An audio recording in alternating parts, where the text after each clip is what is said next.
Assalamualaikum warahmatullahi wabarakatuh, sahabat Inas 20 Channel. Malam nisfu Sya'ban adalah malam ke-15 dari bulan Sya'ban dalam kalender Hijriyah. Dalam sejarah Islam, malam ini dikenal sebagai malam penuh rahmat dan ampunan. Banyak hadis yang menyebutkan keistimewaan malam ini.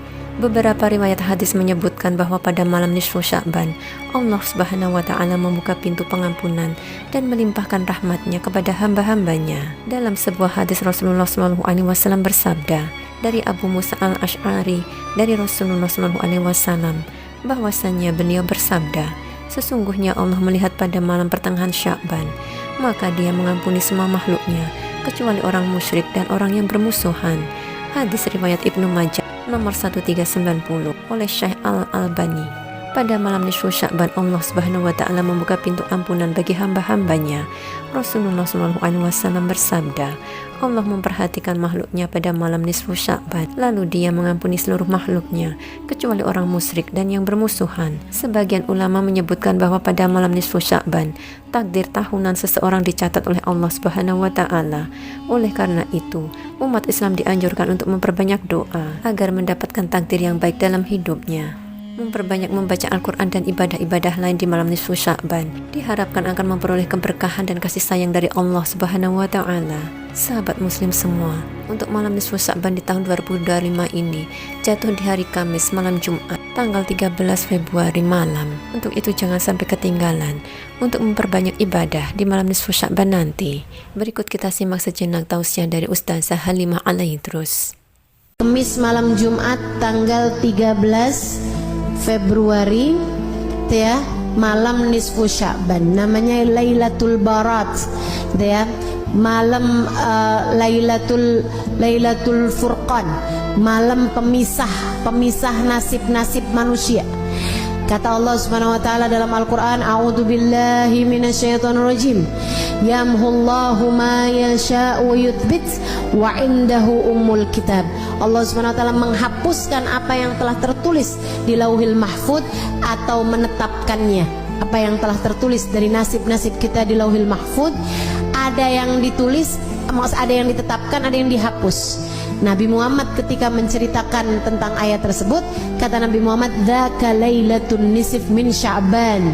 Kejadian revisinya, isinya Lauhil Mahfud itu terjadi pada malam nisfu Sya'ban. Innallaha yanzur fi lailatin nisf min Sya'ban fayaghfir illal musyrik wal mudmin wal musyahin. Kata Nabi Muhammad, Allah memandang hamba-hambanya pada malam nisfu Sya'ban, kemudian Allah mengampuni hamba-hambanya kecuali yang musyrik, kecuali yang pecandu minuman keras ataupun narkoba dan jenisnya. Mudah-mudahan Allah selamatkan keluarga kita semuanya dari hal-hal yang semacam ini insyaallah. Kemudian wal musyahin, yang di hatinya masih menyimpan dendam permusuhan kepada sesama hamba Allah Subhanahu wa Ta'ala. Itu sisanya Allah ampuni. Itu malam penting, malam nisfu Sya'ban, malam perubahan nasib. Ibu, malam revisi nasib.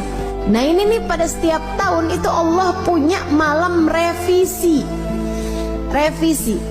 Jadi Allah Subhanahu wa Ta'ala ada yang netepin, ada hapusin apa yang telah tertulis di Lauhil Mahfud dari nasib-nasib kita sekalian, dari rezeki kita, dari keadaan kita hidup di dunia nih. Kemudian lagi termasuk darinya adalah masalah kematian kita, husnul khatimah ataukah su'ul khatimah. Karenanya di malam nisfu Sya'ban kita diajarkan oleh para ulama-ulama kita untuk membaca Yasin 3 kali dengan niatannya masing-masing.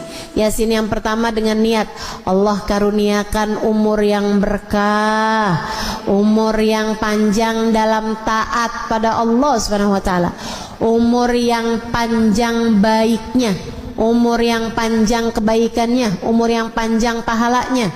Bukan asal umur panjang waktunya, bukan, tapi yang minta kita panjangin yang kita minta Allah panjangkan adalah panjang pahalanya, panjang berkahnya, panjang manfaatnya, panjang kebahagiaannya. Mau nggak panjang umur di atas tempat tidur terus? Nggak mau kita, nggak mau. Makanya kita minta pada Allah Subhanahu Wa Taala umur yang berkah, umur yang dalam taat pada Allah Subhanahu Wa Taala. Kemudian Yasin yang kedua, kita minta sama Allah Subhanahu Wa Taala biar Allah karuniakan rezeki yang halal, yang thayyib, yang berkah, yang mencukupi kita, biar cukup semuanya.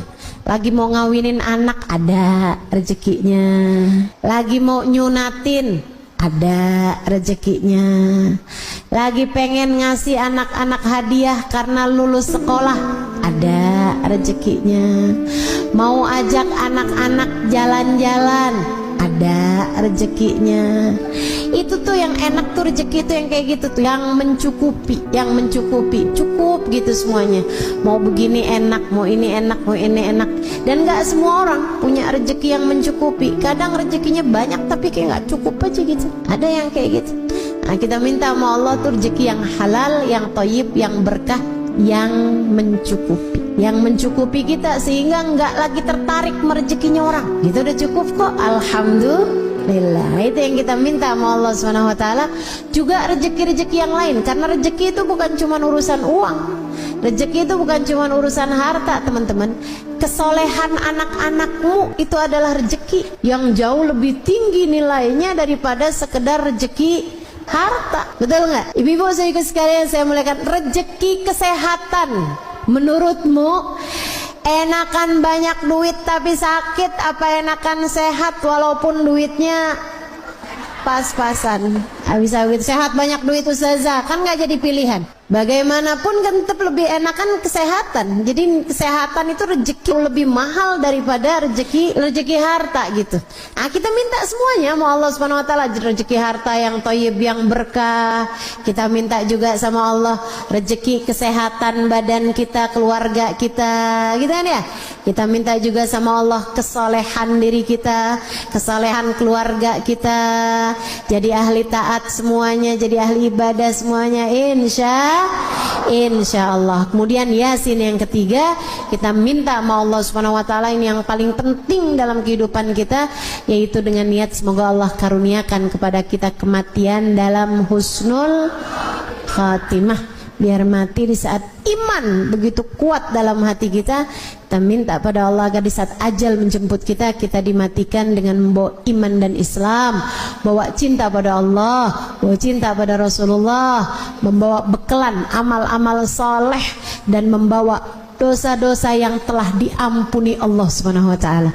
Jadi pulang nggak pakai bawa dosa lagi, karena semua dosa-dosanya telah diampuni Allah Subhanahu Wa Taala. Itu yang kita minta pada Allah Subhanahu Wa Taala, itu yang kita harapkan dari Allah Subhanahu Wa Taala. Jadi nanti malam nisfu Sya'ban kerjakan apa yang tadi telah saya sampaikan, baca Yasin 3 kali. Habisnya nisfu Sya'ban, yang gak biasa puasa sunnah gak boleh lagi puasa sunnah. Tapi yang masih punya hutang puasa wajib tetap boleh mengerjakannya sampai di hari terakhir Sya'ban sekalipun. Hutangmu dari puasa Ramadan yang lalu harus dibayarkan sebelum datangnya bulan suci Ramadan.